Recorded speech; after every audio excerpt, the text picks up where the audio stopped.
Bye. Are we? Welcome to episode 56 of the Groupchat Wrestling Podcast, the only wrestling show where at least one of us is working themselves into a shoot hangover, brother.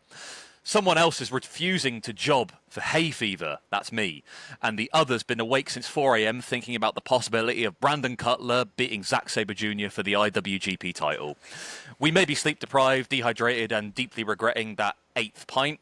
But we will argue about Forbidden Door like our lives depend on it, and we no doubt have some juicy questions from our Discord to get stuck into. So let's get to it, guys. How are we all? Dreaming about Brandon Cutler generally. Yeah, you just thought about him all through that little soliloquy, didn't you? Let's be honest. Constantly. I've got his face superimposed over all of you. Mm-hmm. Wait, you do that, I'm going to show you all something. I am very good. I'm currently working on a surprise for the greatest the greatest mind in wrestling, Leonardo Darwin. So, you know, I'm good. Well, speaking of Leonardo, I mean, we're going to talk... That's very cool. Oh, yes, I saw that. Sorry. And we'll show it off properly on our our next episode that we're doing about the indies. Oh, is that yeah, that's what I was going to say. Yeah. Mel mentioned you were on about that. Yeah, that's class. I will talk about that on the other episode we're going to do. Yeah, well, yeah, that segs into what we were talking about because Darwin obviously, well, again, tune in when we release this because it's worth tuning in. But basically, the big news of the week was that, as we saw, it's hard to talk to any wrestling fan or even non-wrestling fan and avoid this conversation. But obviously, the biggest news of the week was that, well, we did lose probably the biggest name in all of the industry, and I'm not talking about Tate Mayfair's, but no, it's actually Hulk Hogan. We lost him. No, he's still about kicking, but again, it will be soon when Darwin stabs him in the back. Anyway, yeah, Hulk Hogan. This is not the indie show. It's not the indie show yet. Talk about Brandon. Anyway, no. So anyway, like in the interest of fairness, I know all people who have listened to us since day one have obviously heard us talk wax lyrical about Hulk Hogan's issues and how we have a lot of moral dilemmas around him. But let's just take a step back and give ourselves 1 minute to talk about our favorite Hulk Hogan moment. So Brett, why don't you start us off? I will go on and say WrestleMania 18, Hogan Rock, Toronto. That's what I was going to say. Just that reaction after Hogan kicked out of the rock bottom, that reaction from the crowd. I mean, you can argue that's like top 5 pops of all time, right there. They had the crowd in the palm of their hand at that moment. It wasn't a match about work rate. It was just literally generation versus generation, icon versus icon.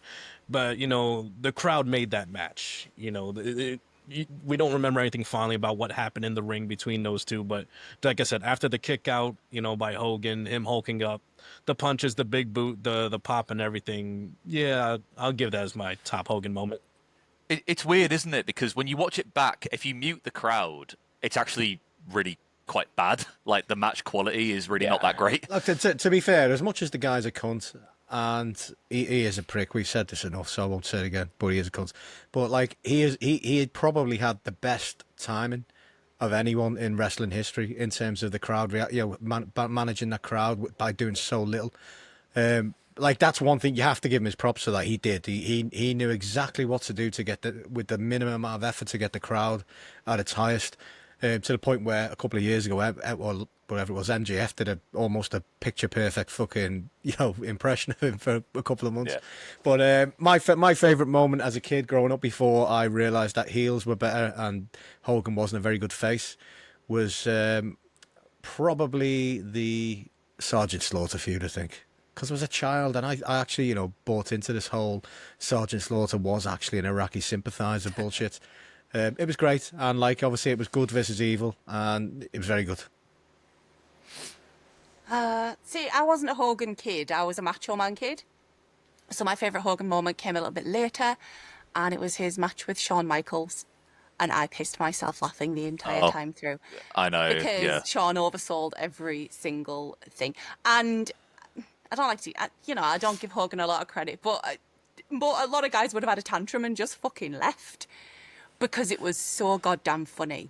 Some of the stuff Sean did where he was doing the impression of him when he had the cramp, and it was beautiful. And Hogan, he finished the match. He did it. It was funny as fuck. Also, his song's all right. That's not. He didn't have nothing to do with that song. That was fucking. Was it Jim Johnson or someone? He gets the credit for that. Yeah. Rick Derringer's the singer. Or Rick Derringer. There we go. Yeah. Jim Johnson's the other fella. I'll take that one back then because he didn't. Yeah. So yeah, that was my favourite. That funny. They can take Hogan away from us. But Hogan can take himself away from us, but no one's taking that fucking song. It's a great fucking song. It's a ripper, isn't it? Let's be honest. But were you of that? Speaking of when we were children, were you of the ilk that always thought that wrestlers sang their own theme songs? Because there was that weird sort of dilemma, wasn't there? Like you would think when the Undertaker came out, when he had like the was it the You're Gonna Pay song? Like people in my class thought, oh no, do you know he sings his theme song? I'm thinking, nah, bullshit. No way. But Chris Jericho does, man. Fucking well, legend. Yeah, Brett, Michaels did. Brett, a quick one. Am I completely wrong there? Have they already taken that song away from us? Did they use that in the fucking MAGA rallies? I'm not 100% sure, which is kind of weird. Like you would think that'd be one of the obvious songs that Mango Mussolini would be using on his fucking campaigns, but I don't think he's actually used that, which is fucking weird. I mean, here's the thing. I think if he did use that song, he would get an immediate cease and desist from who's the guy that sang the song again? Rick Derringer. Yeah, he would immediately get a cease and desist because he's used songs over the years in both of his campaigns that immediately he's got a cease and desist from all the artists and bands that uses content, because whether they like him or not, they just don't want their music associated with him at all. Yeah. Well, yours, Dan. Did you give us yours? I can't even remember now. No, I haven't. But it's something that I've said quite a lot of times. My favourite Hulk Hogan moment was, looking back in hindsight, you just appreciate it more, and particularly this year. It's the moment when he forms the NWO, because it is the one time when I actually thought, do you know what? I actually quite like what Hulk Hogan's doing. I was never really a fan. I was more of a Macho Man fan, like Lucy was. I was more of a Ric Flair fan. Like at the time, but even so, like the NWO moment was cool as fuck, to be honest. So, because people on the news were talking about it. I remember because I was actually in America and I caught. Well, that's the first time I'd ever heard of like Hulk Hogan was watching the NWO moment. So, I was only like 4 or 5 at the time. So again, to be fair, that's what got me back into wrestling, because it was that big. Like that's what we said this a while ago on the fucking heels one, didn't we? When everyone, oh, John Cena's heel says that. No, it's not. Hulk Hogan's heel turn was the biggest thing in probably in the history. It changed everything. Well, I mean, Hogan, like you say about timing, like Hogan, you cannot deny, like he did change the wrestling industry for better or worse. He did actually change it. There's arguments against both, because wrestling was in a healthy state overall. He changed WWE for the better for them. The worse for me, he helped it go national. He helped the monopoly become away from the territories. Yeah, because he was a cunt. Yeah. Like, I mean, we said a few nice things now, but he was a cunt. And at the end of the day, stuff like agreeing to no show territory shows that he was they were relying on him for the business, and he was like, okay, Vince, I'll no show them and we can bury them. Like, he's just fucking scumbag, and yeah, whatever. But I mean, the territory. Obviously, this is before my time. But so my dad was actually he called me earlier, and he actually said that I was listening on the radio. I didn't realise that he actually was instrumental in taking wrestling away from the territory. So even non-wrestling fans actually are aware of the impact that Hogan did. But again, as I say, for better or worse. So your argument can be that he did bring it to the mainstream. He was instrumental in drawing more eyes nationally and internationally on, admittedly WWE, but it was, like you say, it was in a healthy state beforehand. So would it have reached that same level of exposure had it stayed the way it was? Meltzer had a grunt about this yesterday, and he was spot on. Like, wrestling was mainstream anyway. It was among the most highest watched shows on TV back then.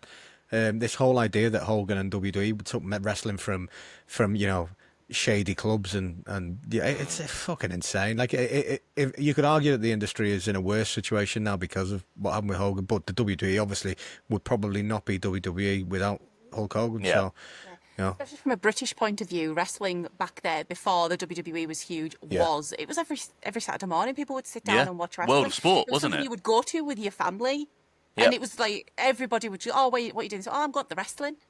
It was. I'm a bit, Andy and I are a little bit older. All right, I don't remember the territory days. I won't pretend I did, but I do remember older family members talking about it all the time. No, like I say, I was a fan of Hogan until Flair turned up in 1992 and in WWF at the time, and that's when I just became a fully like Flair was the fucking man. And then Flair's obviously the man, from that yeah. I because I was only 12 I think. 11, 12. And then that's when I started delving into whatever WCW could find. Fell off wrestling for a while when Flair left, and because WWE was shite then as well. And it was like proper. It was Max Moon, wasn't it? Then that was around that time. And then so anyway, that was He was from outer space, Andy. God, he travelled a long way for that. He's a bellend as well. And that was the new generation era of WWF. It was. That was the pretty much like Monday Night any Raw occupation that there was, like whether it was dentist, garbage man, teacher. That's what they were running with. Like, and that's the era that I started watching wrestling. And I thought it was all goofy as shit when I was starting. But then on just whatever fateful day was in 93, 94, when Bret Hart came on my TV, I'm like, whoa, that guy's fucking cool. Like, and I was always jealous of all the kids like in the front row that he always give his shades to all the time. Like, what? Like, fuck that kid. I wish that was me. Like, fuck Lucy. I have those I'm sorry. given to me by the man himself. He was one of the coolest fuckers on TV back at the time. He was so different. It's like when you heard that first guitar riff, like, I'm like, oh fuck, I'm hooked. It's over now. 30 years later, it was Flair and Piper for me, and then like I say, I fell off completely. Hogan turned with the NWO, and that was everywhere. And all of a sudden, like you could get WCW on DSF, which was and Eurosport, which meant it was a lot more accessible in the the UK and stuff. And I actually that's what got me back into WCW, which coincided with the time when I'd be like starting to go to pubs and stuff, or go out drinking with mates, and I'd be like, with obviously fake ID at the time, you'd go out, my Scott Steiner ID, you'd go out and have a few drinks. So you were 141 and 2/3 years old. Possibly, and that depends how much I drank, and then that would be the time when I'd get back home at night, and it'd be on TNT, on Sky and stuff like it. It'd be like, fucking let's go WCW, DDP, fucking the Steiners. It was fucking great at that time. So that's got me back into it, and it was a while until I fell off and needed AEW to bring me back into it. But yeah, great. Well, yeah, it takes for me. Obviously, the first one I heard was Hogan, even though I wasn't really a fan. But my first sort of like, I guess, hero, if you like, of that age was again Bret Hart. A lot of my friends were Shawn Michaels fans, but I was fully Bret Hart fan all the way, always. But not even close. I was a Mr. Perfect girl. Mr. Perfect's a legend. Actually, I love Mr. Perfect. Absolutely He's the legend. only heel I've ever truly rooted for. He should have been. Well, him and Heenan as well. Heenan was just like Heenan. My God, the greatest of all. Nobody comes close to Bobby fucking Heenan. That's why my favourite commentary duo of all time is Heenan and Schiavone, because Schiavone I think is one of the best of all time, and Heenan and Schiavone were just perfect together for so many like years. They had such later, good chemistry, didn't they? They had such good chemistry. But they had great chemistry, and for what it's worth, I don't know, maybe this sounds weird, but I feel like back then Schiavone, he had the best like 3 count on commentary. Like he sold the hell out of that 1, 2, 3. Like it just like, when he hit 3, like the whole crowd I think on cue just exploded with him. I mean, it was fucking people amazing. talk about dream matches from different eras. Yeah, I mean, dream for what it was, commentary, like you said, as much Heenan giving shit to Excalibur with Taz in the background, it would be incredible. Oh man. Well, Heenan and McGuinness teaming up. From different eras, yeah, Heenan and McGuinness. But before we go down that tangent, like just a quick note on Hulk Hogan. Yes, of course, we do recognise that he did change the industry for better or worse. And you cannot ignore. I mean, I certainly can't. I will choose to remember him for what he was, which was a very morally bankrupt human being. But at the same time, one of the things that we all know that he did for years, whether he was alive or dead, was that he lied all the time. You couldn't go to an interview or anywhere in public without him lying. So with that in mind, I think it's only prudent that we talk about our favourite lie that Hulk Hogan has told over the years. I have a feeling one of you might already have the one that I'm going to go with. I've got millions. You go first. So I have two. I'm basically, I mean, I'll be honest. I'll be honest. I was going to go into this making up a lie because Hogan probably did tell it at one point. And Yeah, go ahead. no, I'm just going to go straight in my favourite one. I have two, so that's why I'll go first, because one of you will have it anyway. The first one is probably the best Hogan live all time, when he said that he was originally supposed to be the bass player for Metallica. Yeah, Metallica. Yeah.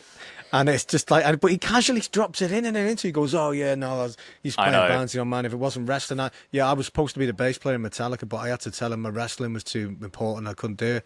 And like, it just casually drops in like it's nothing. And then I think it was NME interviewed Lars, and they asked him, and he's like, "Who?" And he goes, "Is he the wrestler?"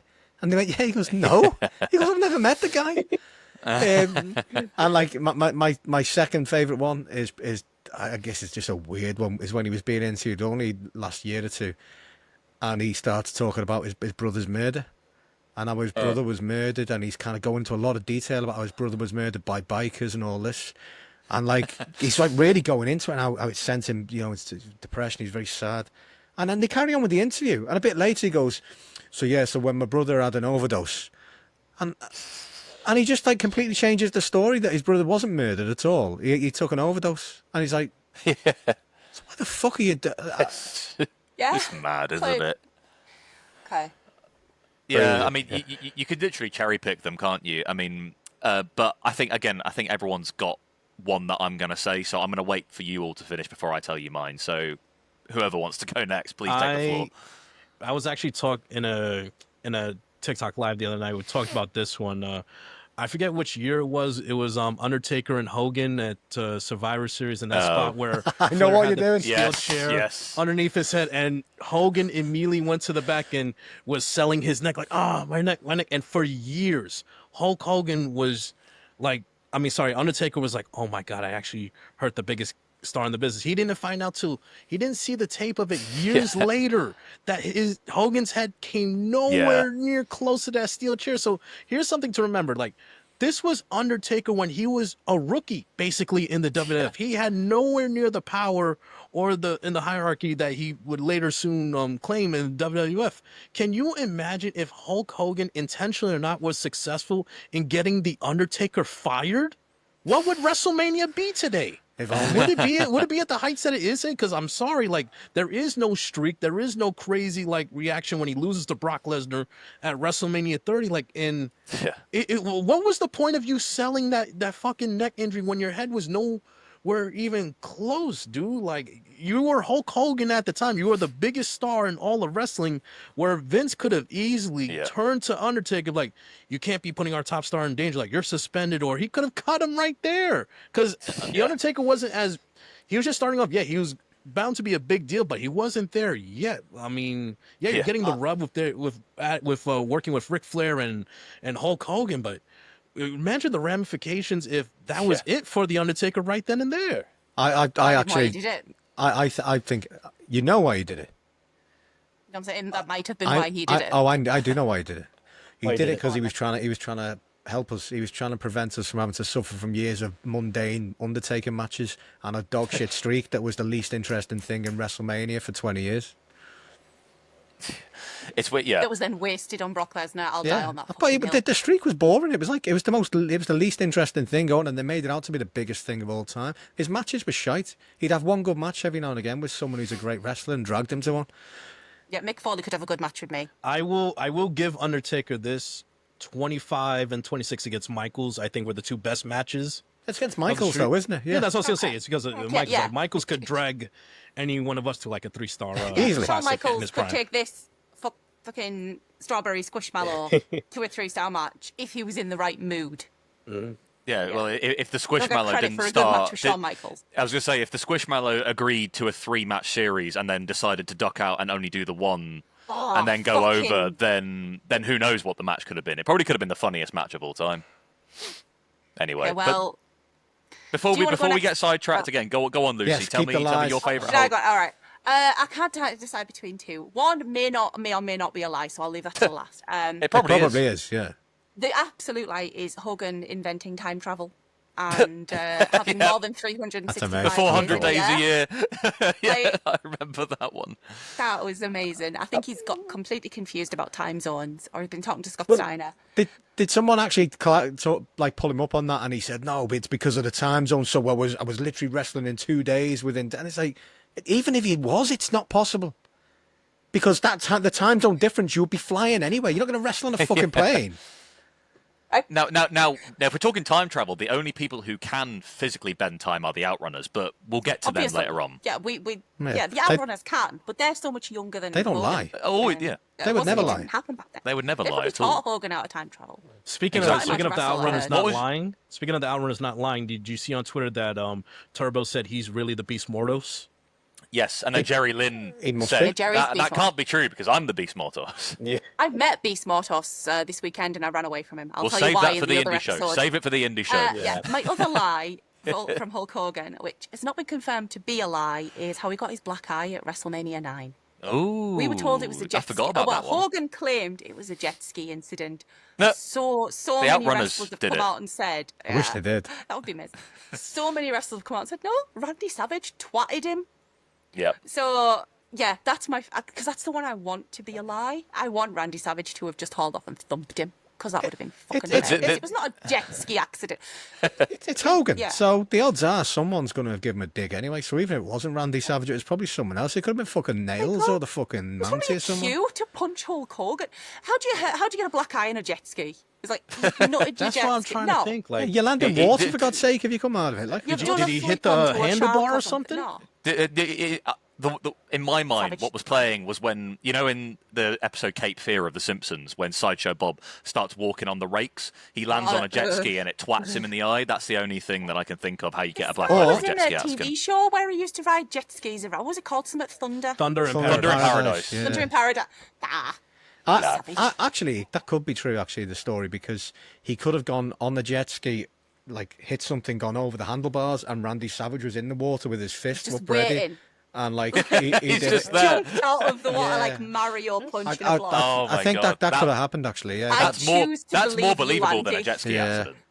I Anyway. choose to believe that. They got their Alright. mind. Go on, Dan. Go on then. All right. Well, none of you have said one which I'm quite surprised about. Well, again, I've got two slightly smaller ones because the other ones are, iconic. But one which I distinctly remember was that after Mania 2 in 1986, he basically went on. He was on like a talk show or an interview or something where he said he partied with John Belushi.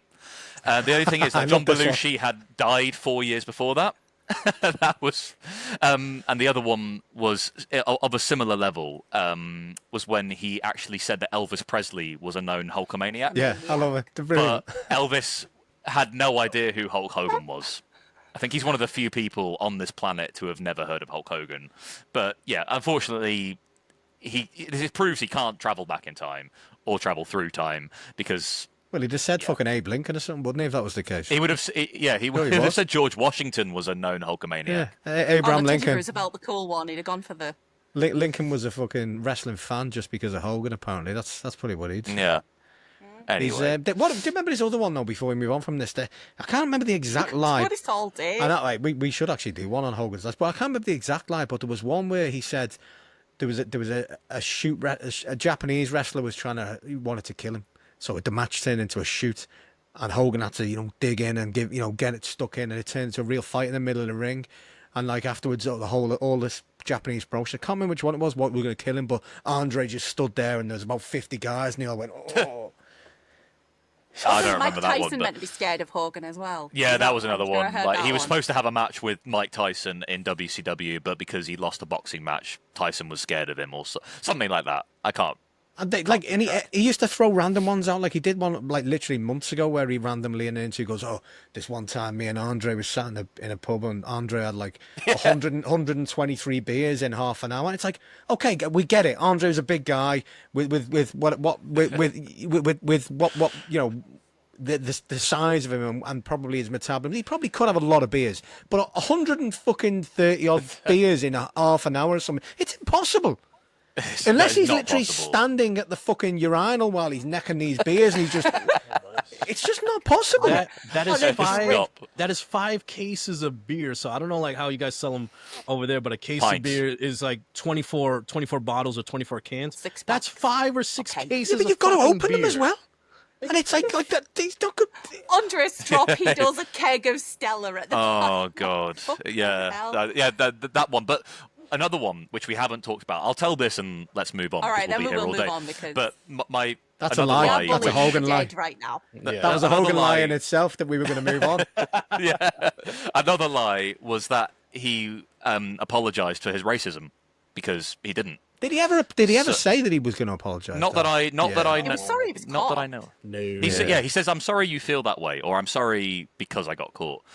Oh, and when he got Shelton Benjamin's name wrong, and Shelton called him out, which was one of my favourite moments of this whole year. But What he speaking of great moments, What he said, didn't he, though, was watch out for the cameras, brother, they're everywhere. That's it. Mm-hmm. He didn't do that bullshit. So- That was his whole fucking thing. I know. So this was so yeah, when the tapes came out in 2015, WWE fired him. They brought him back in 2018, and that was before WrestleMania 37, the one in Tampa. I think he had all the staff in the back, all the guys and gals. Is one chance to apologize right there, and like Andy just said, rather than apologizing for his racist comments, he said, "Gotta watch out for cameras." And I'm like, bro, what the fuck? That is Yeah, not that's the lesson nothing. you were supposed to. Yeah. The biggest nothing burger right there. Like, no. So Yep. it's like people have a problem with me and others like pointing out all of his misdeeds and low points in life. Like, I'm sorry, if he never showed any act of contrition or act of apology and any of that, then don't be mad at me and others that we're just calling.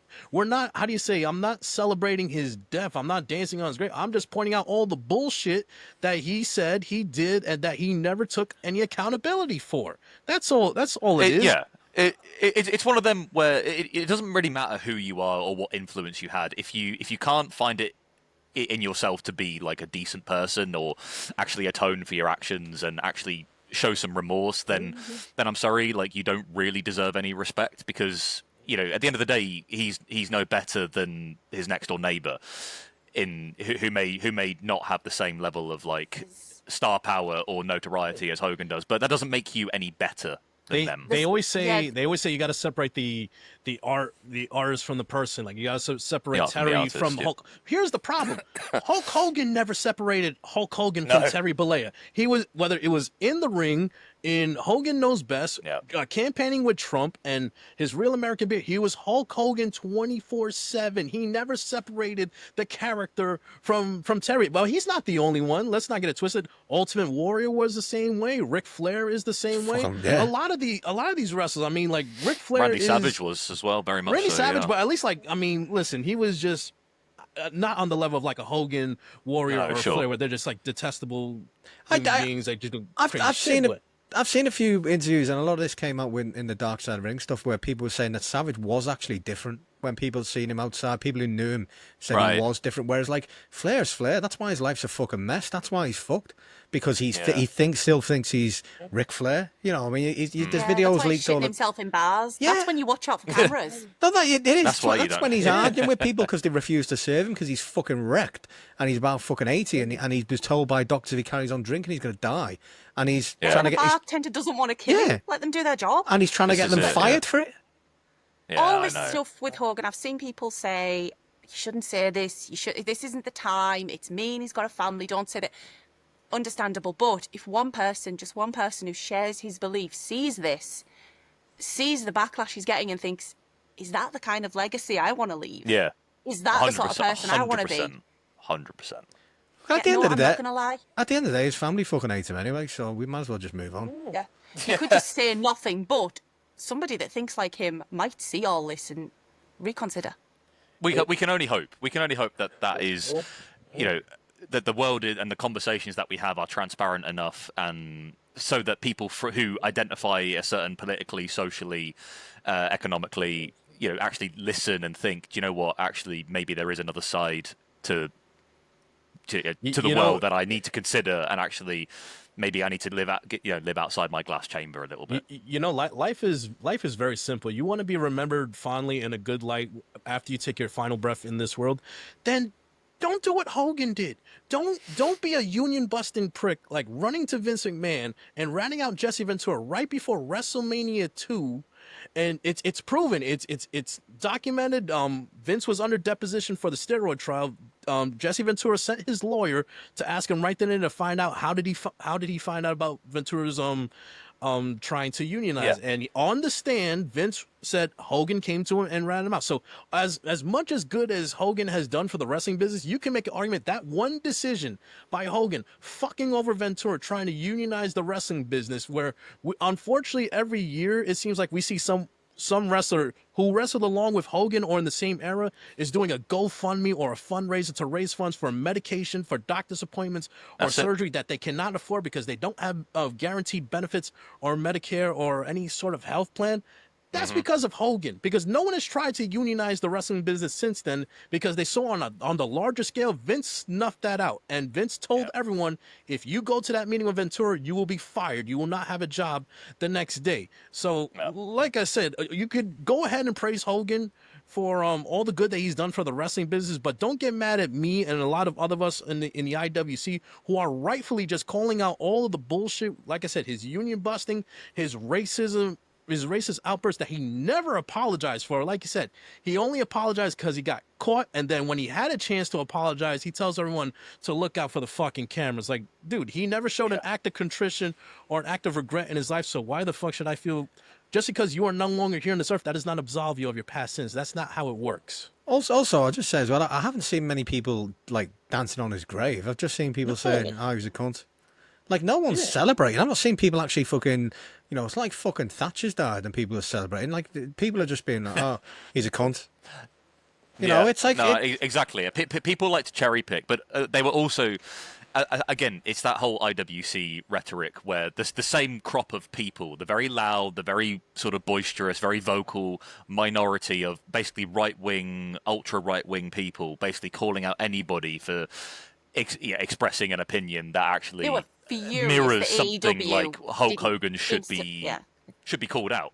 And it's like they were using it to dunk on AEW for ages about how they never acknowledged him. Well, first of all, he died on Thursday, I'm pretty sure. So it was after Dynamite had aired.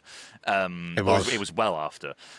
So the earliest chance that they could have done it on TV, on the network that he was very popular on, was Collision, which is what they did anyway. But they did it in a very poignant, very succinct way, plus he never worked for AEW. He was banned from AEW anyway. Exactly. Tony Khan basically said to Linda Hogan after she made a racist comment, he said, "You just joined your husband in being banned from all AEW shows." So why the fuck would Tony have a reason to celebrate Hogan? But Tony Schiavone, I get it, he's the perfect person to do it, because although they weren't like necessarily friends, they were colleagues, and he did do a very sort of succinct and to the point promo. But what was great, and I said this before we recorded, was that it was a great episode of Collision, from my opinion. Not the best of the year by any means, but it was still a great episode. But they featured a lot of black talent, who are phenomenal talent, I should emphasize. And this is fantastic. But before we move on to this, I'll just point out that, like, what you said earlier, Brett, that what Hogan might have done a lot of good for the business. Hogan did a lot of good for Hulk Hogan. At the end of the day, it was always about what was good for Hulk Hogan. It wasn't about the wrestling business at all for him. He did not give a fuck about anybody else. Hogan did what was best for Hulk Hogan, and some of it might have coincidentally helped the business or helped a few people, but it was always about Hulk Hogan. Every single fucking thing, and even including his fucking family at times. So fuck Hulk Hogan. We've said a few nice things. We'll say a lot more bad things. He's a prick. Right, anyway, Collision. Collision was fantastic. Yeah, Collision and Dynamite this week was very good. So I forget. It's a week in it now. We're not skipping Dynamite. I am convinced my prophecy's coming true. We're going to get to that. We're going to get to that, but I mean, I think for me, again, this week was a good week for AWTV. I think that, again, solid in-ring action. That was an excellent week. It was very good. Yeah, it was very, very good, and they are riding the hangover. Sorry to bring up the word hangover, Andy, but I'm fine. I don't know. I don't know. You said you were still feeling rough. Oh no, but, I'm tired. Like, I'm fine, man. Fine. Go okay, again today if you want. Like, find out why respect, in the indie episode we do. Disgrace. Yeah, find out why. But one of the unsung sort of things that haven't really been talked about a lot was the match between FTR and Jet Speed. I mean, fucking hell, they just turned up without much in the way of hype for the tag tournament. and they just turn out like a 25-minute banger like that. Fucking amazing. It's incredible stuff. You could argue that FTR in the last couple of weeks have had two of the best tag team matches on outside of the pay-per-view. Absolutely. 100%. And it's only going to be topped by the one next week. That's going to be something special. That is going to be. So obviously the tag tournament was obviously a thing that we were very brief little about before Dynamite hit the air, but now we got the full bracket. So obviously FTR advanced, but they faced the winner of the Bang Bang Gang and Big Bill and... Oh, no, it's the Bang Bang Gang, because obviously they beat Big Bill and Brian Keith. But I'll come back to that in a second. But obviously next week we've got the big one, which we've all sort of fantasy booked. So what are we predicting for that one? Outrunners versus the Young Bucks. There's only one outcome. It has to be the Outrunners. And it's going to be a squash. It's got to be. It's going to be a squash. Just really briefly, we had a question. We had a question from the Discord from Amplified Snark, who actually asked us, should the Outrunners squash the Bucks in 20 seconds? Don't know about that. Fairly, No. not Couple 20 of minutes. seconds, but yeah, give it 5 or 6 minutes. But the Bucks have to lose just in terms of their storyline. That they lose their EVP status. They need to fall further down the mountain. Like, just they've lost their EVP status, they've lost their graphics, they lost their pyro, they lost their money, they don't have access to the company card anymore. They got to lose. There's nothing productive with the Bucks winning on Wednesday, with them beating FTR, because I'm gonna assume it has to be leading somewhere that they've lost to FTR like 2 times in a row. This tournament, I think, is leading up to their finally them getting that big breakthrough moment. Yeah, the Outrunners are winning this. The finals has to be FTR and the Outrunners in the finals for this tournament, and they got to win this tournament. As much as I love the other team, Brody in the other match against Gates of Agony, like, first off, great 10 out of 10 team name for Brody. It's Bandito, he's the greatest. It's like, and it's gonna fucking suck when the Outrunners beat Brody. Like, it will break my heart, but it has to be done for the storyline progression. But there's only one decision. It has to be Outrunners winning this whole tournament. It has to be, and I really want it to be a squash. I think it'll be maybe 5 minutes max, but I want it to be a squash just because the Bucks, some of the most creative people in the business, full stop, and I want them to finally get to get the idea they originally had put through, which was the Outrunners squashing them and getting the rub. It should have happened at the time. It didn't, for whatever reason. Private Party won. It was the most not against Private Party, but it was so forgettable, the whole thing, that I think people actually do forget they were champs. The Outrunners were so fucking hot at that point, and now they're built back up now to where the Outrunners are at that fucking heat again. They're at that level again in terms of how hot they are, and this has to happen. We need to get the titles on the Outrunners. I want them to go through and win the tournament, and they have to win them titles. And whether that is MJF fucking around and helping them out, inadvertently helping them, because of the dissension or whatever, I don't care. Just get the titles. Even if they lose it a week later, just get the fucking titles on the Outrunners. And if you do it at Forbidden Door, fucking hell, I will.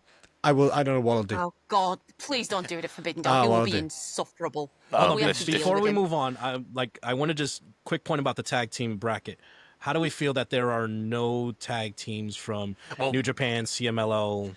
So that's actually Amplified Snark's. That's actually his second question. It was like, why is there no New Japan, CMLL tag teams? But the thing is Forbidden Door is yes, I know it's a cross-branded pay-per-view, but how are you gonna? It makes sense to have the tag titles be on an AEW tag team, and there's a lot of stories you can tell with the tag teams. First of all, I don't think the Outrunners should squash the Bucks in 20 seconds. I actually think, in my opinion, what would be really good was if we found some kind of nuance to the Bucks, where obviously they've lost the money, as you rightfully point out. They've lost the money, they've lost the EVP status, but what they do have is the ability to wrestle.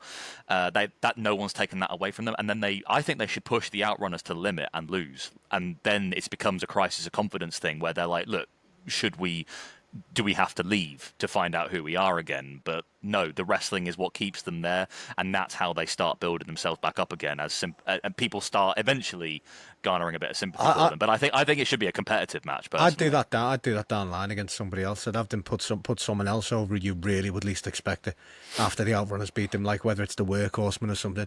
I would have something like that. I'd love the Workhorsemen to get a win over the Bucks. Yeah, that's a shout. And they really, the two of them, fuck me, the match they could have would be incredible.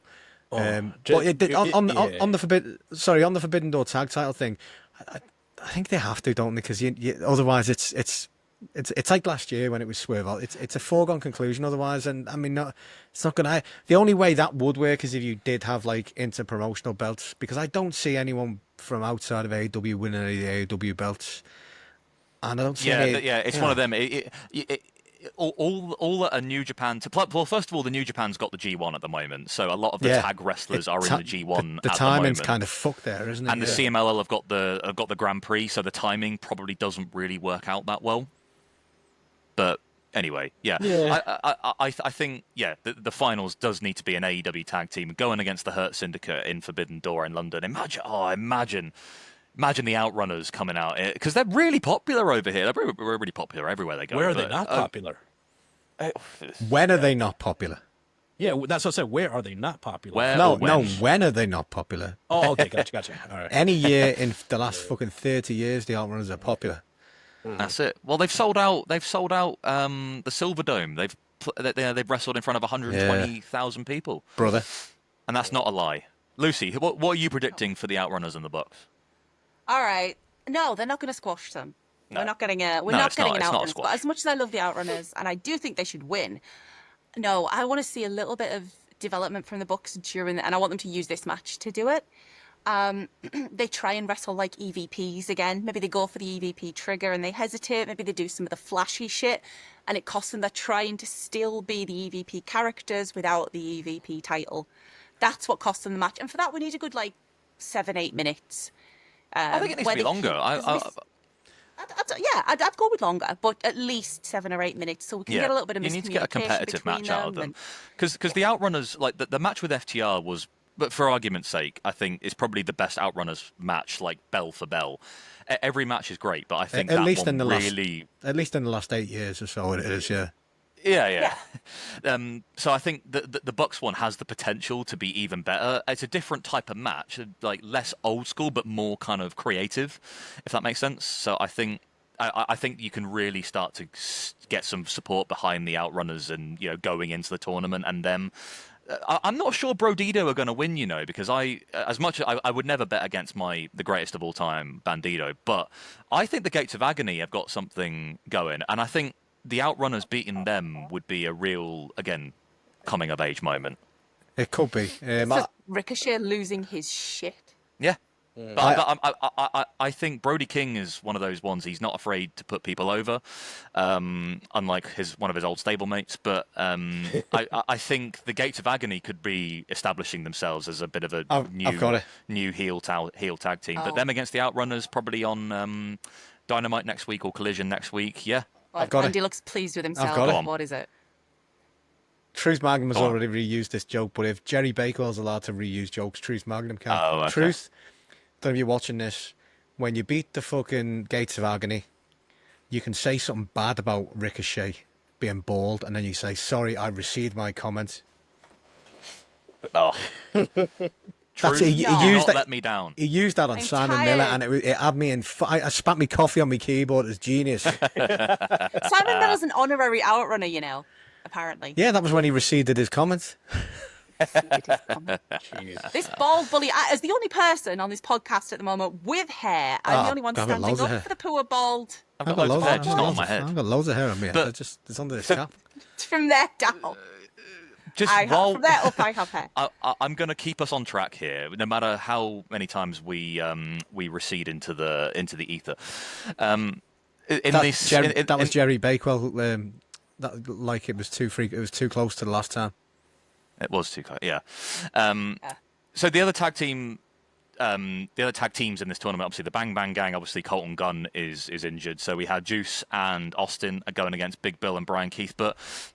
So the reason I said I'd come back to that was because we've had another question about Big Bill and Brian Keith, which is from Griteo. So apologies if I butchered your name there. Should Big Bill and Brian Keith break up?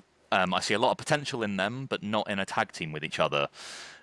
What do we all think? I think so, yeah, definitely. But I think it should happen when Jericho returns.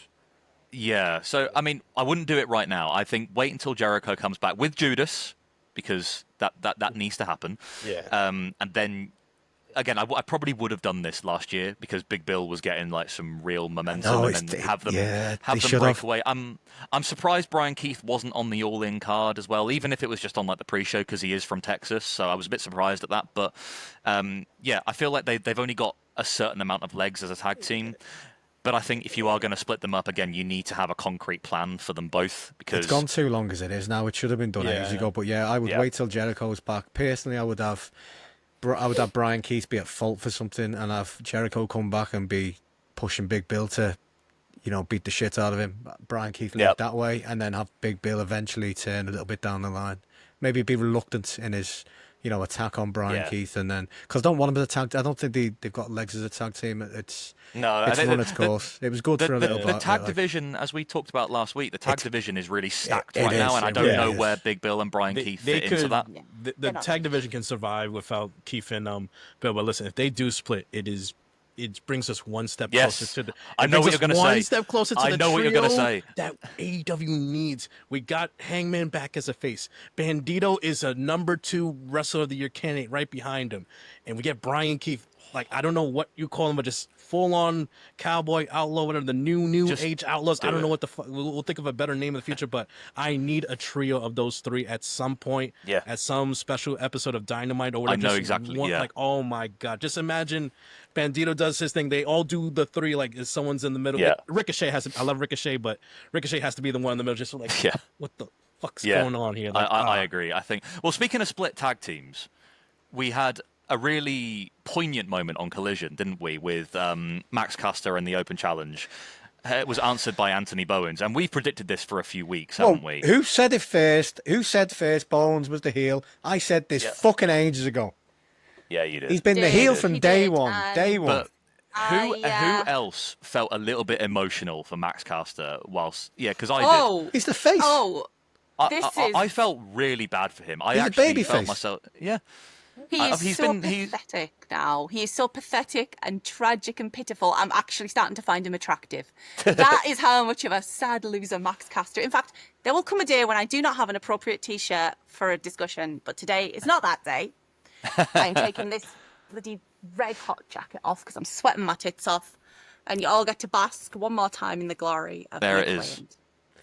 The thing is, so let's have them back. I disagree. I don't think they should get back. I think Bowens needs to again have this sort of crisis thing that he said because the 5-tool player thing hasn't It's clicked. Mr. Perfect. It's a fucking arrogant heel gimmick. It really is. He's got to fucking beat the shit out of Billy Gunn at some point soon, very soon. And when Caster gets that win over Bowens. How fucking good is that going to be? Because we've all been put through 4 months now of Bowens not being able to win a match. Yeah. It's going to be incredible when he puts on an actual good wrestling match that goes fucking 15 minutes or so, and he beats Bowens. It's going to be fucking yes. Absolutely, that's what we need. Max Caster. Oh, he can win a match. He's been a champion. He's been one of the best. Anthony Bowens has got to tell him, you can't win a match without me. And Caster realises, do you know what, maybe he's right. But nobody said we had to be teaming together. Maybe I can win a match against you. He has to beat Bowens to beat the demons in his head saying he's not good enough. 100%. Bowens should beat the shit out of Billy Gunn. Billy Gunn should be lying in a heap. Yeah, Max Caster should be the one that comes to Billy Gunn. Not in a kind of running down, but just checking on him. Yeah, maybe backstage, man, Billy's being attended to by still the medics. Dad. But then Max just walks by him and, just says, "You okay?" kind of thing. Just start the sympathy. Start building that. And have Billy Gunn have that moment with him where he says, "You're a fucking champion. You're a tag champion. You were a trio champion. What are you doing wasting your life with these open challenges for? Proclaim to be the best. Go and show you're the best wrestler alive rather than telling people." Yeah. And then build it up, and the feel good. I'm sorry, I love Bowens, I do, and we all wanted him to be his face, but that's not how it's planned out. It's not going that way. It wasn't going that way from the minute he announced the gimmick. And if the feel good moment when Caster beats Bowens is just going to be brilliant. Oh, We knew 100%. Caster was going to be the face from the second people started that fucking chant. The second the crowd were actually going, hang on, let's go. What was it? Something Yeah, about yeah. wrestling, Matt. Yeah. And they tried and we practiced and we're going to nail that. Oh, of in course. London for you, Caster. We are going to Do- absolutely nail it. Do you do from that the second the match? crowd started to chant. Do you do that match love a on pathetic the underdog. 0 hour Forbidden Door? Like have them run it 1-on-1 and again? Not a forbidden door. No, it needs to be Not a built. forbidden door, I don't think. I think it's I too mean, soon, you're- but I think the Give zero. Max Caster a there's squash already- against the already indie talent. Actually, no, 13,000. we'll talk about that later. I think 13,000 at the O2. I'm not sure you do it at the O2 because it doesn't make.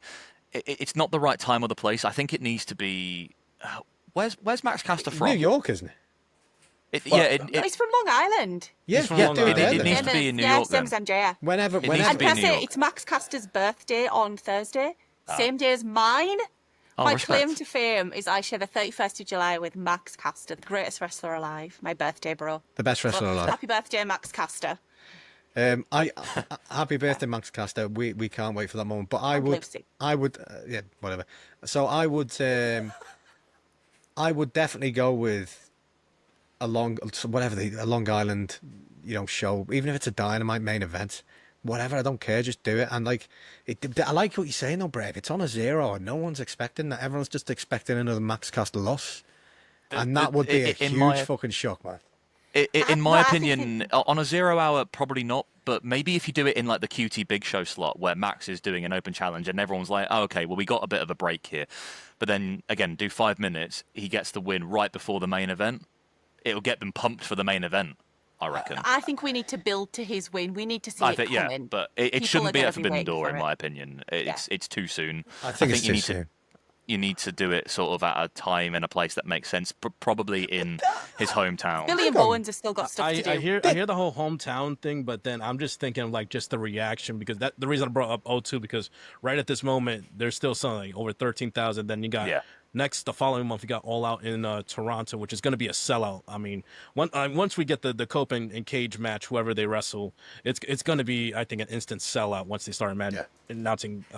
Just imagine like if that was your main event for that card, you put the Max Caster Bowens 5-minute challenge right before that, like that fucking crowd will just lose its shit. And I that's don't what I know think. the New York logistics this year because I don't think there'll be a Grand Slam this year at Arthur Ashe because I think they're doing renovations on the stadium. Yeah, it's until next year, isn't next it? year. So I don't know if they're going to Long Island later this year because you don't want to do it too late. Because I don't know. I feel if they're starting it right now.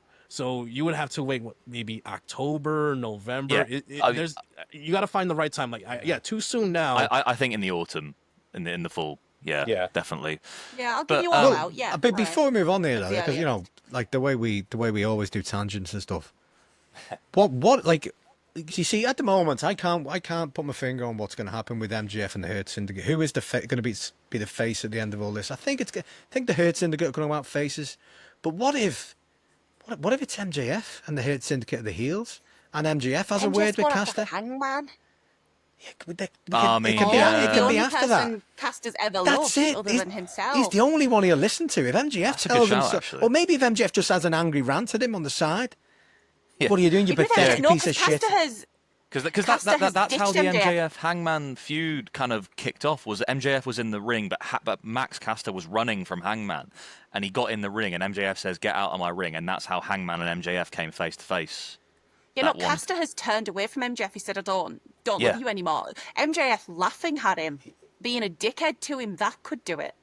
Could be. Yeah. And MJF Rather Caster than him reaction. being nice. Because you can't turn MJF face while he's about to do the No, most beautiful and- work of his entire life Yeah. against Hangman as a heel. Oh, I can't wait. Don't touch that. The problem is, if you turn MJF face, then you're running out of top heels. That's because Christian's about to turn face. I don't think Well- Christian is Or like turning Data face. Tweener. I think Anyway. we're getting a face and a heel in that, to be honest, and I think it's going to be absolutely beautiful. Well, Those sort of I mean, Thor and Loki moments, like, yes, my it- brother's an absolute Yeah. dickhead, exactly- but you know what? that's He's true. my Yeah. brother. And then Christian stabs him. Kind of like the initial Better Than You Baby, when MJF Yeah. was a full-blown heel at that point and Cole was a full-blown babyface, and it was like Do they trust each other? I don't know, but they're getting through matches, they're winning, you know, and I just think that'd be fucking great. I'd love them to have done a blind tag, I know they can't because they've done this now, but I would have loved it to have been a blind tag tournament and Christian and Cope get thrown in together that way. Because, like, them be really angry about it, but have to do it and then find that the magic's still there as they get going. Yeah, that's a good shout. Yeah, Can we do that as a segment, or maybe on the next episode, our dream blind tag? Yes. Yeah, we've got loads, haven't we? I think we've mentioned quite a few, yeah. Before we move on from Castor, while we're talking about sad, pathetic losers, can we talk about Willie Uta Go for it. and his match with Hangman?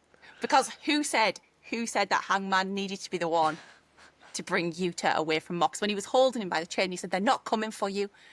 They are not coming to save you. No one is coming to save you. Yuta's going to have to save himself. I think we get a turn." And he's the first one of the Death Riders to ditch Mox. Well, that seems to be the play. I mean, we talked about it last week about how the Death Riders are probably this is gonna be the start of their like downfall. Because I think it's too late to sort of get new members where they don't really have like a strong hold over the company anymore. Why would you join them now? Yeah. It's one of them. I think that how they get there, I don't know, but I think that we are probably gonna eventually at some point. I don't know how long it's gonna take. We are gonna get like a face Willie Uta. I think they could get new members still if you replace Mox. If it's part of Mox getting ousted and someone else takes over, but it would have to be Marina to make it believable at all. Because who else? I think Marina should be the one to like clothesline Mox or hit him with a power slam or something like that, where he just looks like shocked. I was thinking more of you would never guess what I'm going to say. I was thinking more of someone from outside wearing a leather jacket. Yeah, orange. Yeah. Is it? It is. There he is. Well, I mean, yeah. Again, I didn't have it written down that we were going to talk about Mox, the Death Riders, because we talked about it to death last week. But I just wanted to point out that someone predicted Yuta's. Yeah, you were correct. That's absolutely correct. You were right there. But before let's just zip through the rest of like the stuff that I had talk about, like Collision and Dynamite. So we talked. Hangman and Mox have obviously got the title match coming up this week, but another title match which is taking place on Thursday is one that probably should have happened like last week, but it's Dustin Rhodes against Kyle Fletcher for the TNT title. So how excited are we to have Kyle Fletcher as our new TNT champion come Thursday? It's time. I don't think so. What? Oh no! Don't kill my joy like this. I think there's some kind of swerve. Not actually swerve. I think there's some kind of swerve, and I think maybe it's a DQ when there's something on it. They just beat the shit out of him. I think they just stretch it out a little bit longer. No, maybe hold on. It's a Chicago Brett, tell street him why fight. he's wrong, please. Oh, it is actually. No, yeah. There's no DQ. No DQ. Yes, well, will we be mourning the loss of... This is from Rich in the Discord. Will we be mourning the loss of Dustin Rhodes? Seems a bit like good choice of words there, considering what's happened, after Kyle is finished with him in their Chicago street fight. No, because he wasn't meant to have the title in the first place. It was just because of Adam Cole. It was a bonus. Yeah. I just want Sammy to get involved. I want Sammy to that's how it could happen. Is Sammy could try and help Dustin because of the Callis family getting involved in the street fight. Do that. But Sammy inadvertently hits Dustin or something like that and makes him lose. You say maybe. Inadvertently, maybe. Well, yeah, it could be perceived as that, but then again, I want to see Sammy against Kyle. So I don't know. I don't know whether I want an accidental, Sammy could be doing it for a guaranteed shot at Kyle. Possibly. If you help me take it, I'll give you a match. Yeah. Well, I mean, Sammy has been in the Callis family before. That's why I don't want it to be so simple as to him just going back to the Callis family a little bit more than that. But I don't think he should go back. I think he should just have enough of Dustin, and that's why I think inadvertently, because then you can start the slow breakup of Dustin holding the trios and the tag titles in Ring of Honor. I know Brett's on the same page. I just want to see Sammy back in bigger matches now, because absolutely. he's done whatever happened, and the reason he was knocked down a bit and put in Ring of Honor for a while, whether it was just a lack of creative or whether it was like punishment for what was the last issue? Was it the Jeff Hardy thing, the last one? I don't know, whatever. It's done now. It's been a long time now, so whatever. I think it was Hobbs. I think he had a street fight with Hobbs, which was really good. No, he's talking about like issue that Sammy. I mean, like the had on supposed issue. issue. Yeah. Yeah. Oh, I see what you mean, yeah. I would say it was I think Sammy tried to go off the top rope. I think his knee landed on Jeff's head. Okay. If I was correct, but no, like honestly, for the purpose of, like you said, Andy, of having maybe Guevara go after Fletcher after he wins the TNT title, I actually would prefer like Sammy not be involved in the Thursday match because it wouldn't be so obvious. Like, is he going to turn on Dustin? Yeah, I suppose. I'd rather let Dustin takes the L. Kyle, new champion. We get Sammy wants to challenge Kyle for avenging his tag team partner's loss. That's how it was seen. Kyle wins. Dustin's in there to help him and congratulate. And guess what? Boom! Punt right in between the uprights, and he still hasn't forgotten All In that he kind of he and Sammy got into it a little bit, so we could go there. But there's also the issue. They got to drop the tag titles first. Yeah. Also, so No, that's better. Do we that got one. Death before Dishonor next month. So honestly, I would save the split after they lose. Lose the tag titles next month. So I say let's not even like deeply like drop the tease titles to the split. infantry. I actually do like the idea of an accidental Sammy catching Dustin, maybe trying to help him, because if you think about, I didn't think about Death Before Dishonor that it was so soon. I think this is like the perfect timing actually. If you start sow the seeds with an accidental hit, him losing the belt, and then slowly build dissension and have them titles lost. Dustin still got the trios belt. Yes, he does. And tag, and then there's Dustin with the Von Erichs. Yeah. With the Von Erichs, he's got the trios. Okay. Correct.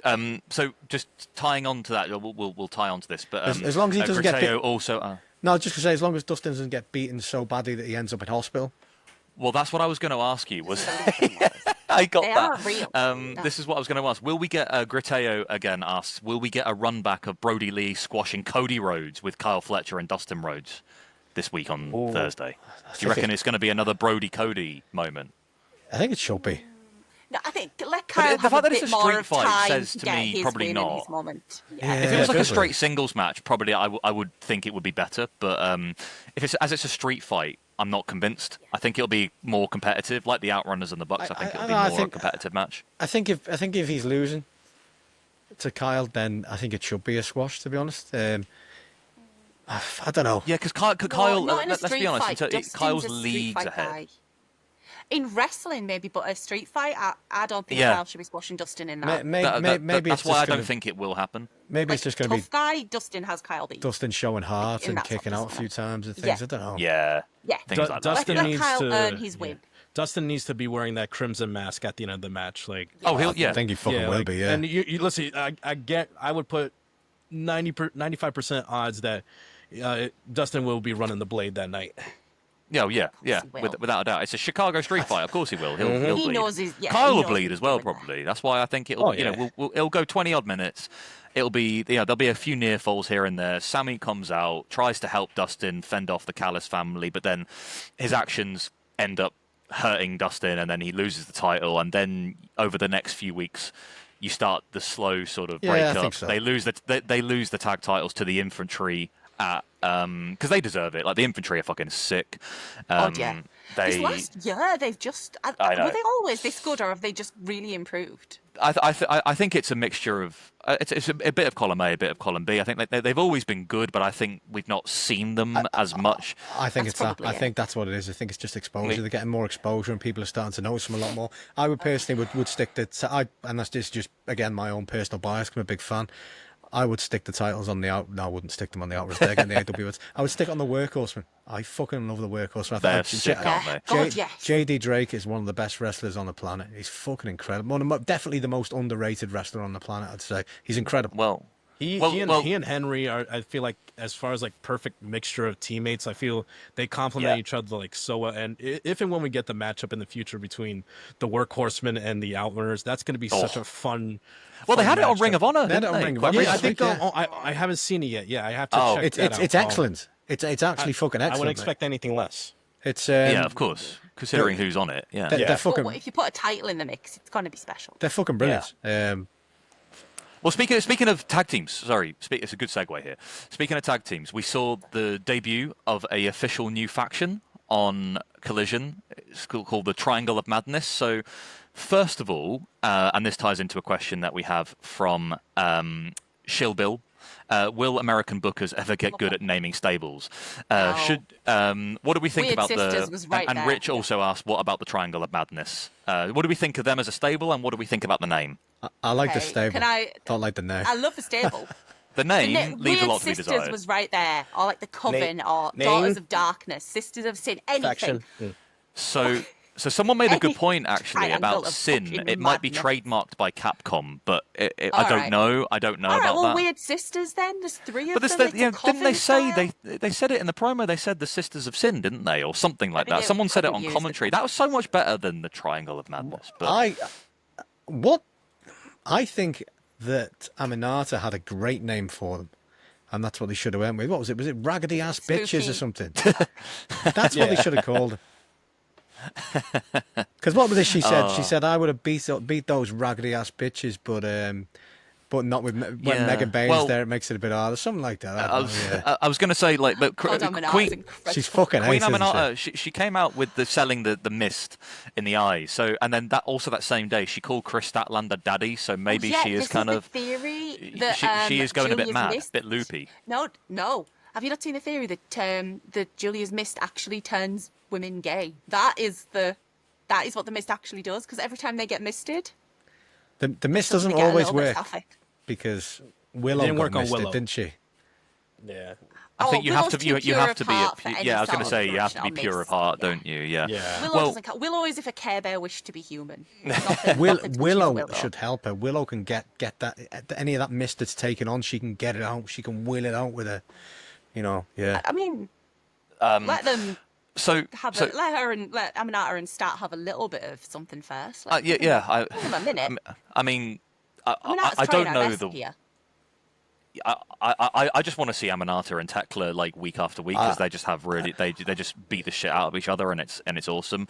But one of the things I don't know whether you got the vibes like I did about the and this is obviously what Grateo is saying on the Discord again about any thoughts on a potential women's blood and guts match because we haven't actually I would love them to. had blood and guts this year yet, and I don't know whether it's not going to happen at All Out. I don't think, but maybe it happens after then before Full Gear.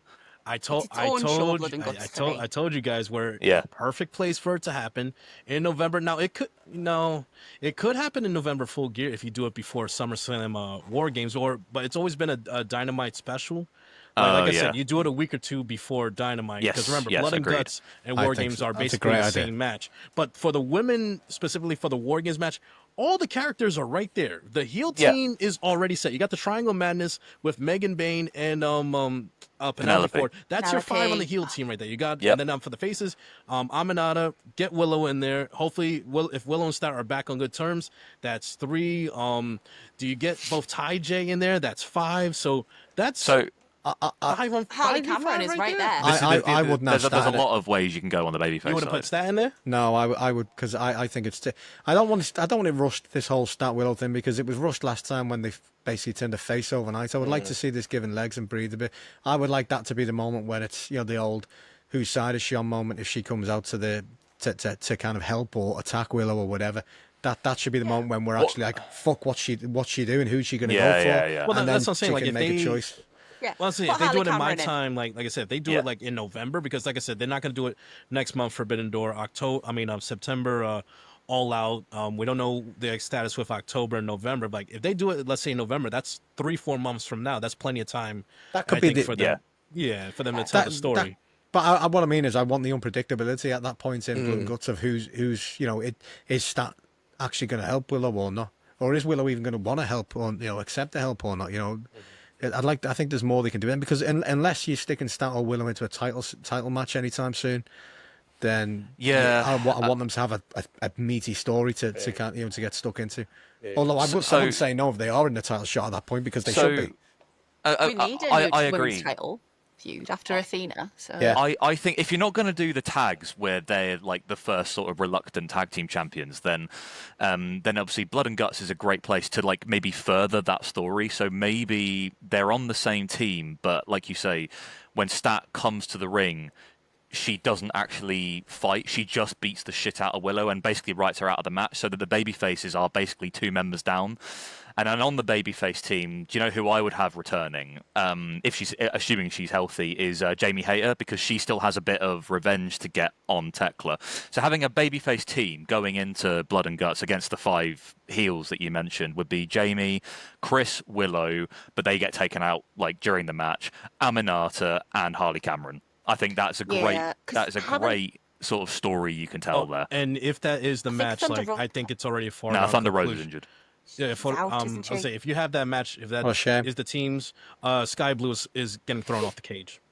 Yeah, well, that's what they asked. Who's taking the top of the cage spot? It's Sky Blue. She's not afraid of anything. She is not afraid of anything. She is a hooper in these hardcore matches, and it has to be Willow like throwing her off, because like they just fucking kill it whenever they're in these when they're in these type of matches. Or like I said, it's the way Aminata and Tekla are going at it every week, and like it'll be a few months. Like shit, just the final fuck you to Tekla from Aminata. She's the one that throws the spider off the cage. Like shit, that would be sick. Do you know what Aminata's done Aminata has done in the last couple of months? It's an example to anyone who is sitting there crying like thinking that there's some kind of fucking saint that should be treated better than anyone else. It's an example to any of these crime fucks that you actually just get stuck in and you grab what opportunity you have, you make the most of your TV time. Absolutely. And get stuck in there, because I don't think this was planned to go this far.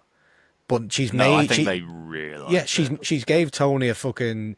Sorry, you can't take her off TV. You can't rotate her out for somebody else. She everyone wants this now. It's key, and that all kicked in with the initial Tekla stuff. It's fucking great stuff, and she's an example to everybody. About this. Wasn't it also as well? I mean, she was meant to have the match with Jamie Hayter, but then she had like a knock or something, so Billy Starks replaced her. But the fact that she still got another chance and then said, "Look, I'm not letting this slip through my fingers," and then just fucking smashed it. 100%. She wants it. Queen Aminata can have a good match with anybody. She is probably a shoo-in for one of my most improved wrestlers of the year. I always knew she was good, but I think this year she's really taken it to another level. If she's in Blood and Guts, if they do the first women's Blood and Guts this year, now's the perfect time to really cement her at the top of the division, because she deserves nothing less. Imagine she hits that, her and Tekla on top of the cage. She hits her headbutt on Tekla and just that slow fall down to the table. Oh, that would be so fucking sick. When Kingston threw Sammy off the cage. I mean, okay, it was kind of a goofy, with the table, the padding, whatever, but just bam, hits the headbutt, and Tekla just And then Tekla just sort of curls up like a dead spider. Yes. I know, yeah, she's on her back, with her legs sort of closing in. Just put a giant glass over it, newspaper under. Come on, there you go. What the Aminata stuff is what I've said before. I always refer to the best example of this I've ever seen was Jericho in WCW, when they had nothing for him and he was just making himself the most interesting thing on TV, even though they were refusing to put him in, good angles that we actually did want to see. And what she's done the last 3 or 4 months, I think. She's 100% assuring for most improved wrestler of the year for me at the moment. It would take a lot to change that right now. Oh yeah, 100%. But what I hope as well is that I think that this would be a good thing to sort of close on is at Forbidden Door. I want to see Queen Aminata at Forbidden Door personally. 100%. She's not the only one. I mean, however the card takes shape and what matches you get and whatever else, I couldn't tell you. It's so hard to predict at this point. It's way too early. But we are less than a month away. But I don't know which way the card's going to go. Do we have? I would like. Sorry, I just thought on that before you can. I would like to see it in. Sorry, I'm jumping here because I get carried away with this idea. I would like to see it as part of a Team AW against the Cutthroat Collective. Yes. Absolutely, yeah. Give me Queen Aminata versus Lizzie Evo. She's just got a little shiver there, yes. Speed up some kind of dissension between Alex Windsor and the old members of the Cutthroat Collective, have Alex Windsor have to get a few friends together or whatever, and do that. That's. I mean, Alex Windsor's got to be on the card, hasn't she? Imagine 100%. She's got to be. 100%. You don't run the O2 and have Alex Windsor featured on TV, which, by the way, the match with Athena was unreal. I've been telling everybody how great Alex Windsor was for years now. Fucking said. I Did know. I not say? You know See, what? I'm an oracle. You should just all listen to me every time, whatever I say. It's clear as day. You know, True. my favorite This bit time about next year. the match was that, like, even in the moments, like, in the middle towards the end where the transitions weren't so crisp or clean, like, it looked like a legit struggle between Alex Windsor Windsor and always Athena. does. Like, I love how it just got real physical, real gritty. Like, they're literally fighting for positioning to get the upper hand to the end. Like, I mean, if it wasn't for Billy Starks, you never know how the match could turn out. But I mean, you couldn't have a better championship match against Athena than Alex Windsor did. And yeah, like you said, she definitely has to be in the O2. I think that's a guarantee. Whatever she does, like you said, Team AEW match, like, maybe, or who knows, maybe she's the one to take down Mercedes for the TBS title in the O2 arena. I mean, imagine that pop right there. It's funny you say that, Brett, though, because you mentioned the moves weren't so crisp and they looked like they were a struggle. Mercedes is the best at that. Yeah. I mean, some of all Mercedes like best matches this year have had moves that they're not hit crisp, they're not smooth, they look like they're slightly off, and it adds to, like, I'm not sure if it's on purpose or by design or if it's accidental, but whatever, it looks so much better. Mercedes is doing it. It probably is, but I mean, the Statlander one comes back to, like, the two matches she had with Statlander, two of the best women's matches I've ever seen. I genuinely believe that, and that's because so many of the moves she was trying to hit on Statlander and vice versa, they weren't hitting properly. They were slightly off, so they really looked like there was a struggle to it, and not like it was a choreographed move that they practiced a few times. It was something that looked like there was a bit of struggle to it, and maybe it wasn't going to fall right. It was great, and the same she had in the match with oh god, my mind's gone blank now. The Stardom girl. What match was that? Who are you talking about, Mercedes? Yeah. Oh, who was it now? My mind has gone blank now. A couple of pay-per-views ago. Oh my god, with Maya. Do you mean Momo Watanabe? Yes, Momo. Yeah, Momo. Because they beat the shit out of each other. There was so much that didn't look like it was smooth there, and it was stiff as fuck, and it was an incredible match. So yeah, well, my point was, I was waffling on a little bit there, but the point was, like, when they don't look like they hit so smooth and there is a bit of a struggle, it brings you into it that little bit more than it would usually. And she's the best at that, like, but she's the best at a lot of things. So yeah, can't disagree with that. I mean, but going back to Forbidden Door, I mean, yeah, we Mercedes has got to be on the card, hasn't she? Because she's probably going to be at Rev Pro 1 or both of the nights, like, before that. Probably, probably with Kanji in some degree, but more on that later in our later episodes. But you don't do an AEW pay-per-view without Mercedes. It's no, but God no. Yeah, her and Alex Windsor would be a really good shout actually for the TBS. But if not, Mercedes she's got so many belts. She could fight literally anybody from Stardom, from CMLL. Fight anybody from anywhere. There's a million different companies she could fight someone. Well, from. do you know who else? Who else would be fucking Takeshita? He could be coming into Takeshita, Forbidden Door as the winner of the G1. I'd take that.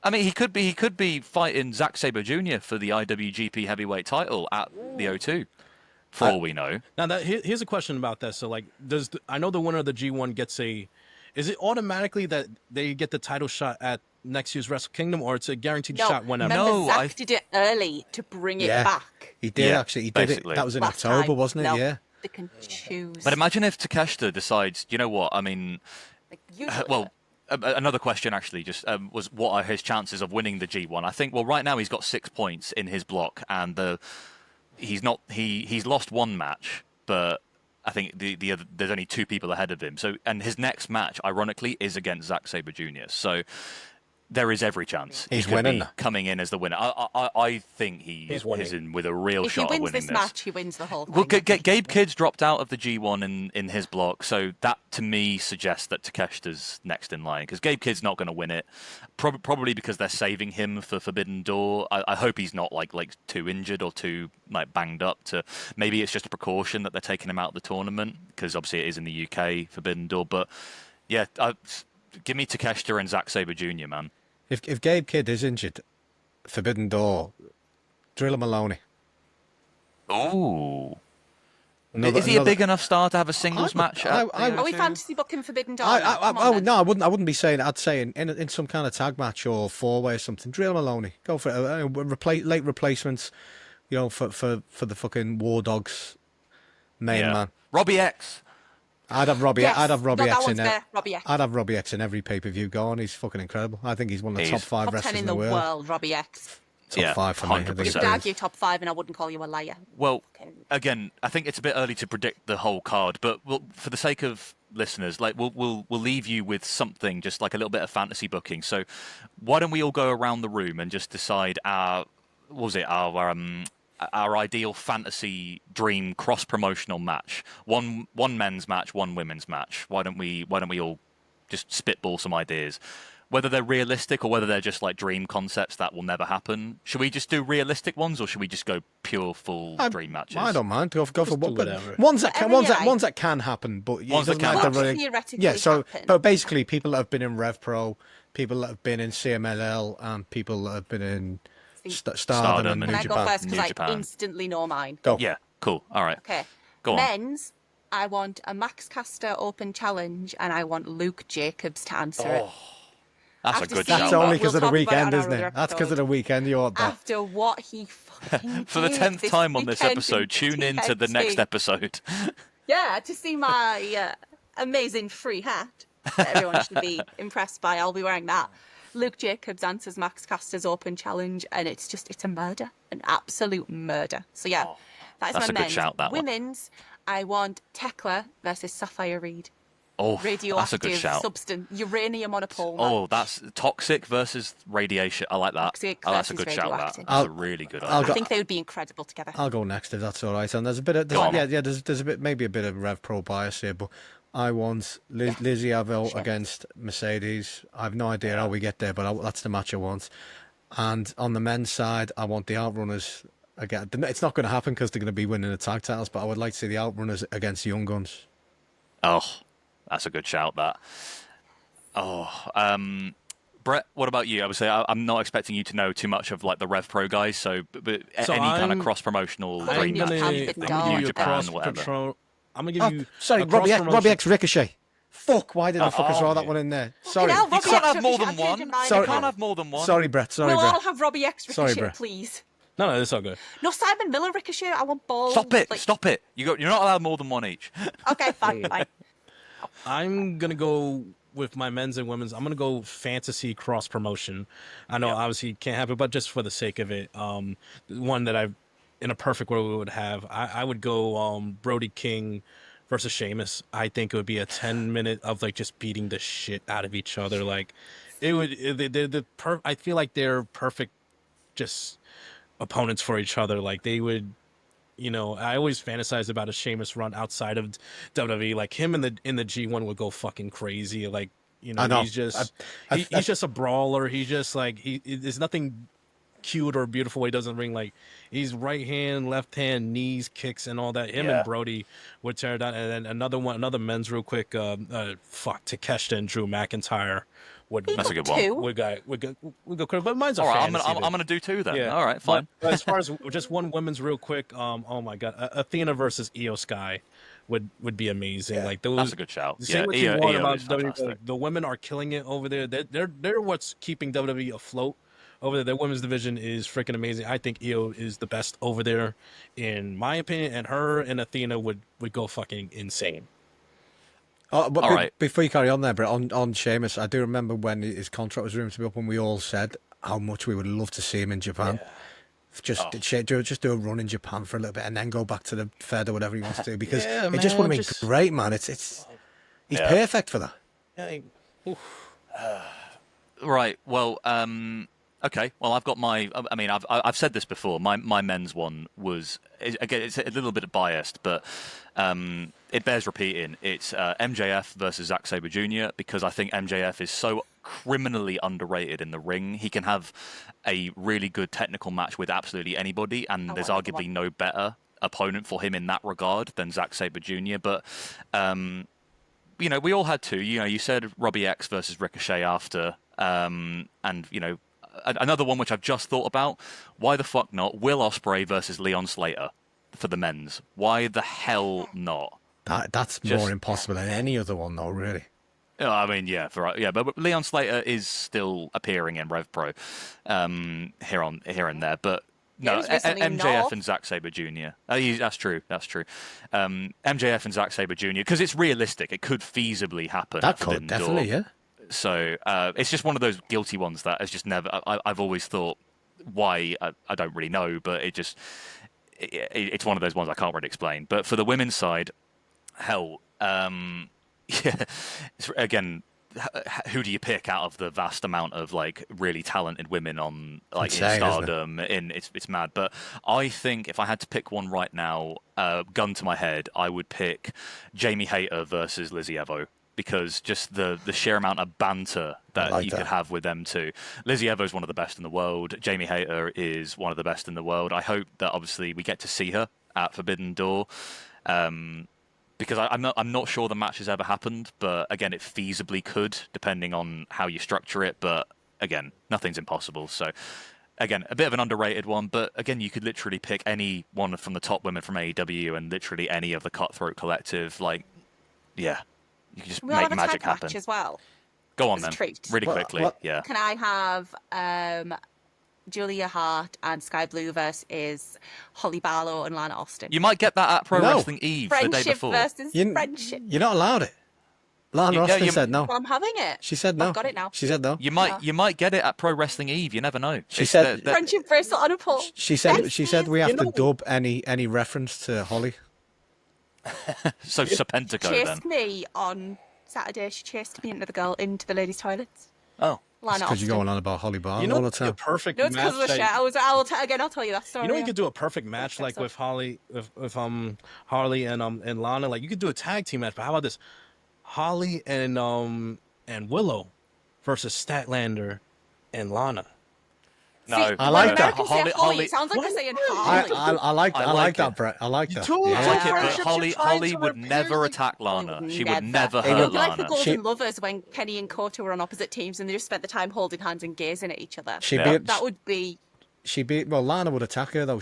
Holly would be like Lana would. like Eddie against Mox. I'm not. Yeah, I would I'm never not You attack build it I'm up doing like in the middle and the end of the match where she sees like her partner's basically getting two on Yeah. one, and like reluctantly she finally gets involved. Like, You don't know Lana. come on, You do not know that's Lana Austin. storytelling right She'd there. fuck up. That's She'd goddamn fuck up. Throw a storytelling. brick before she put herself Oh, on goodness me. I'm going to finish, by the way, with one more, please, if that's all right, because this is one Sure. that I've been predicting for months, and injuries may rule this out or whatever.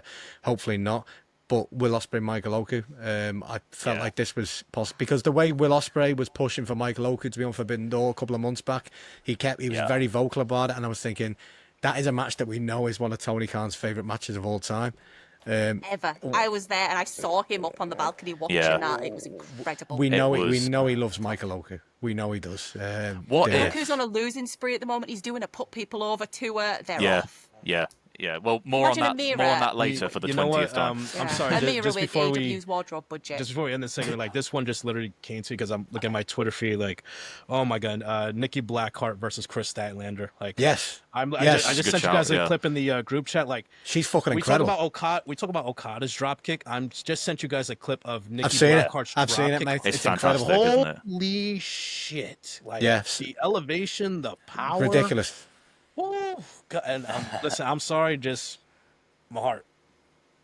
Yeah. Honestly, someone's going to snap Oh my her up God, that soon. is- Someone's going Oh, to yeah, snap her up she- very soon, and she's fucking incredible. Just going back to Michael Oku very quickly, right before we finish. What if Don Callis recruits Michael Oku to take out Will Ospreay? I What And I would if? jump off the roof I with would the take O2. that. I would take that. I would love that. But Actually, yeah, a mirror. in the A Don mirror Callis coming family. with him, but then she A looks mirror and Kyle horrified. Fletcher. But no, she looks interacting. horrified at Michael Oku selling his soul to the devil. Because you imagine the facial expressions. she'd be made up. Imagine her and Kyle in matching outfits. She'd be made up, wouldn't she? Yeah, she'd be fucking delighted. Oh yeah, yeah. Explain. That's Don Callis, not fucking Gideon Grey. Put your glasses on. I think that's why Kyle Fletcher's with him. You blind sod, got Specsavers. That's not fucking Gideon Grey. But yeah, okay, I'll take I that. think that could happen. That's a good one, though. Yeah. Who knows? But hopefully we get it sooner rather than later. But Okay. Anyway, look, we could stay here and chat for ages about Forbidden Door, but as I said earlier, we've said about 20 times tune in to later on in the week when we'll have a special indie-themed episode where we're going to be recapping a wild weekend of independent wrestling. We've got 4 shows that we're going to review, so if you're into your Britwres, don't miss this one because Not we're going to go into. Watch it anyway. We're going to spare We're on it. no detail. Not just Britwres either, because there's a couple of GCW events this week That's true. I feel are really interesting because some We're great. talking about Mercedes. There's some fantastic talent on display in Japan Why this does this week for stink of weed, GCW. Andy? Oh yes, Not me. it's not. It can't be me. Never, It can't never, be me. Given this. never smoked a cigarette in my life. All right. Good. Keep it that way. I just, Not me, I'm straight edge. I just had I just had smell what's coming cocaine. from. It's this fucking thing. I just had cocaine with me all weekend. Don't. We're gonna. Yeah, okay, yeah, for YouTube's the gonna first- blur I- that out. I'm sure. YouTube's gonna flag Abandoned that. my straight edge ways for one moment with cocaine. We'll tell you about it in the next we'll tell you about it on bonus Friday. indie episode. We had cocaine with us on. Yeah. Like we need to get cocaine on this podcast live. We do. With cocaine sesh. I know why, but make sure you don't miss it because all of this will make sense. But in the meantime, thank you again for tuning in and listening to us chat absolute bollocks for an hour and a half. We hope you've enjoyed it. We always enjoy it. It's always a great time. But in the meantime, have a great Some week. of us do. Have a great have a great week. Enjoy stay safe out there, and remember, it's wrestling. It's not that serious, brother.